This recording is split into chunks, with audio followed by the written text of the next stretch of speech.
Loners attract toxic people because solitude creates a silence most humans cannot stand, and anything people cannot stand, they try to control.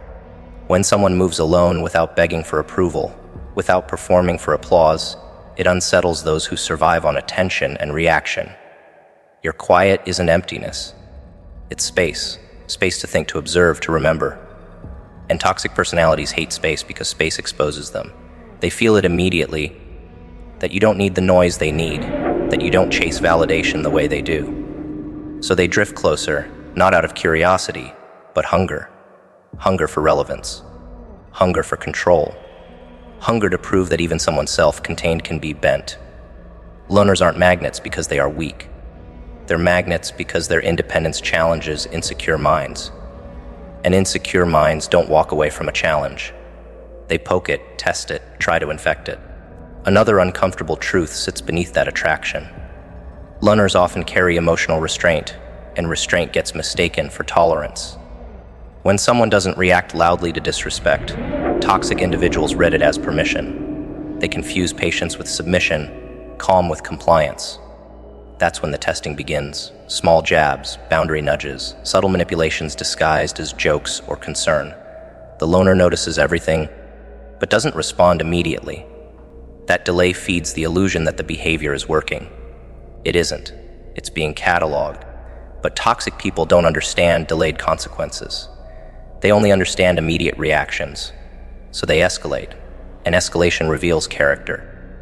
That's when the dynamic shifts from curiosity to predation, because they believe they've found someone who won't push back. They never realize silence isn't absence. It's restraint. There's a psychological imbalance at play here that most people miss. Toxic personalities are externally regulated. They need others to mirror them, validate them, react to them. Loners are internally regulated. They generate their own stability.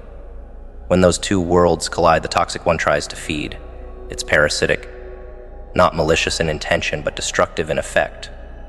Your calm becomes their drug. Your listening ear becomes their dumping ground. Your lack of chaos becomes the place they unload theirs. And because you don't collapse under it immediately, they assume you can carry more. That assumption turns into entitlement. Entitlement turns into disrespect.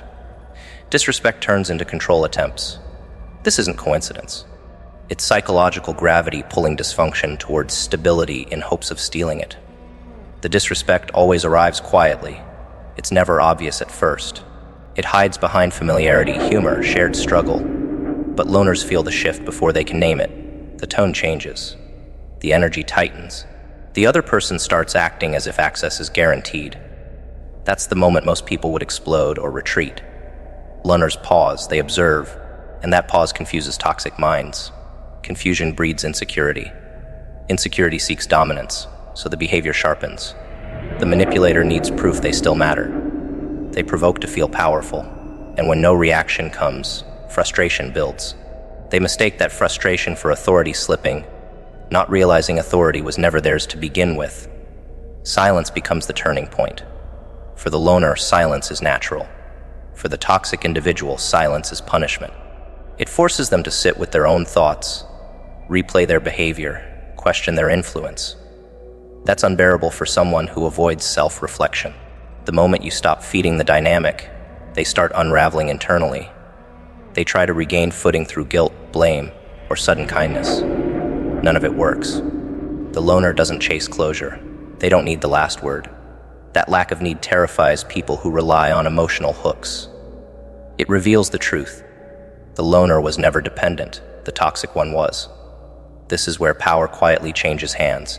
The person who was assumed passive becomes unreadable. Boundaries appear without announcements.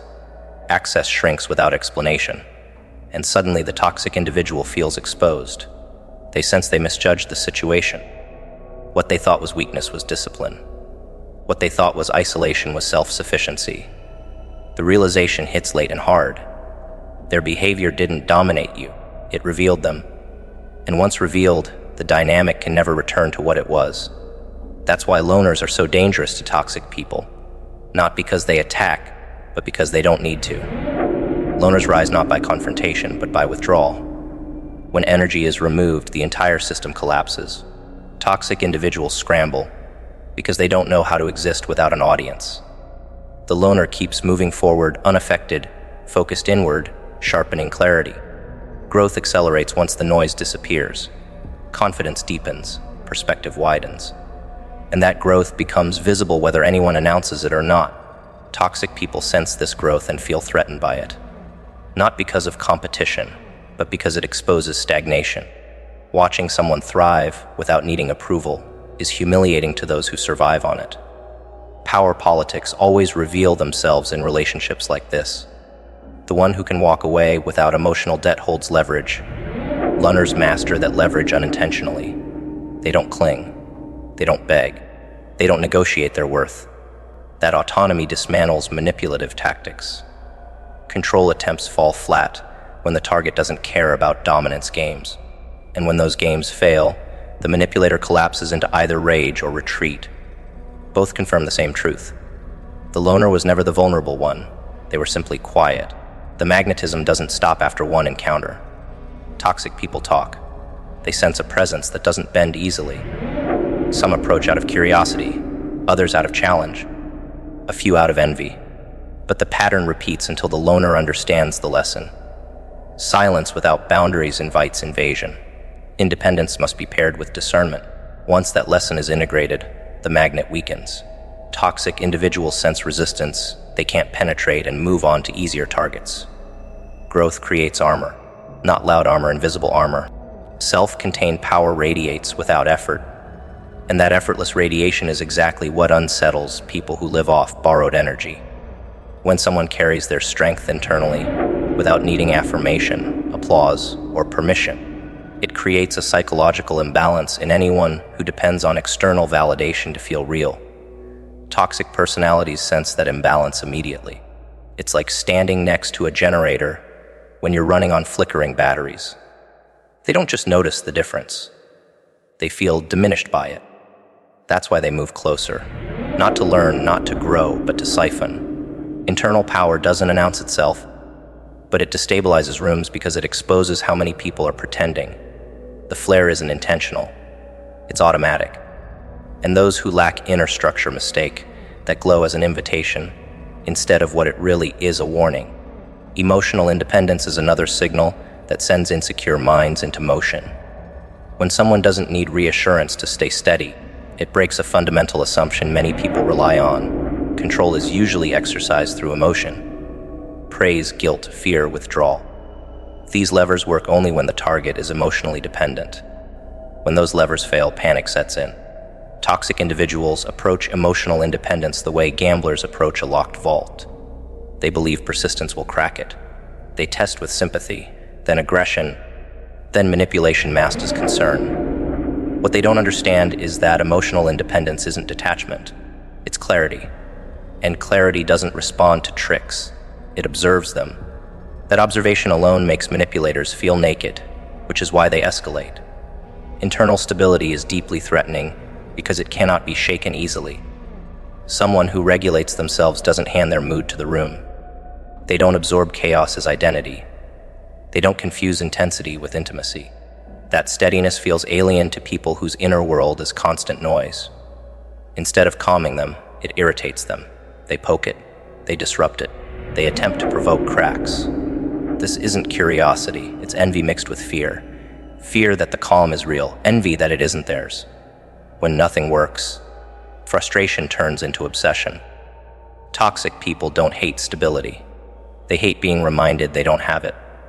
There's a darker layer beneath all of this. Self-contained individuals often don't advertise boundaries. They assume respect is default. That assumption becomes the opening toxic personalities exploit. They cross lines softly at first, waiting to see if there's resistance. When none appears immediately, they misinterpret grace as access. That's when the feeding begins. But here's the twist. The feeding never lasts, because internal stability isn't passive, it's selective. Once the loner recognizes the pattern, the draw shuts off instantly. No drama, no explanation, just absence. And absence is devastating to those who were feeding. The signal flare that attracted them becomes the light that burns them. Power that comes from within doesn't seek dominance, and that's what confuses insecure people the most. They expect power to posture, to compete, to assert. Instead, they encounter someone who doesn't need to prove anything. That lack of need is interpreted as arrogance or threat because it can't be categorized. Toxic minds need hierarchy to feel safe. When someone refuses to participate in hierarchy games, the system glitches. The rules no longer apply. And when rules collapse, the people who depended on them feel exposed. That exposure breeds hostility, not because of what was done, but because of what was revealed. Another reason these qualities attract dysfunction is contrast. People measure themselves relative to others. When someone embodies emotional independence, it highlights how many interactions are driven by need, not choice. That realization stings. It forces uncomfortable self-comparison. Am I here because I want to be, or because I'm afraid to be alone? Toxic personalities run from that question. Instead of facing it, they attach to the person who triggered it, hoping proximity will erase the discomfort. It never does. The contrast remains, and the longer it remains, the more resentment builds. Resentment is the shadow side of admiration. Self-contained power also disrupts manipulation cycles. Most manipulative behavior relies on predictability. If I say this, you react like that. If I withdraw, you chase. If I praise, you soften. When someone doesn't follow the script, the cycle breaks. That break feels like loss of control. Loss of control feels like danger to insecure minds. So they double down. They intensify tactics. They escalate emotional pressure. And every escalation exposes them further. The loner doesn't need to call it out. The behavior speaks for itself. That's when the dynamic flips. The hunter becomes frantic. The target remains still. Internal stability also carries a kind of moral weight. Not moral superiority, but moral consistency. Actions align with values. Words match behavior. That coherence is rare, and rarity attracts attention. But it also attracts those who lack coherence and want to hide inside someone else's structure. Toxic people don't just want your energy. They want your compass. They want to lean against something that feels solid because their own foundation is cracked. But leaning turns into leaning too hard. And eventually, the weight becomes obvious. That's when the loner steps back. And when the support is removed, collapse follows. There's a reason silence is such a common trait among the internally stable. Silence allows for processing, for discernment, for delayed response. Toxic individuals interpret silence as a vacuum they must fill. They talk more, reveal more, overreach. Silence becomes the mirror they can't stop talking into. The more they talk, the more they expose. And exposure accelerates the end of the dynamic. The loner doesn't need to interrogate. They just listen. Listening becomes power when the other person can't stop confessing through behavior. Over time, self-contained individuals learn something crucial. Attraction without discernment is dangerous. Being a signal flare doesn't mean letting everyone land. Internal stability must be paired with conscious boundaries. Once that lesson integrates, the magnetism changes. Healthy people approach with respect. Toxic people feel the resistance and stay away. The flare dims to those who want to feed and brightens to those who want to build. That shift marks the transition from vulnerability to mastery.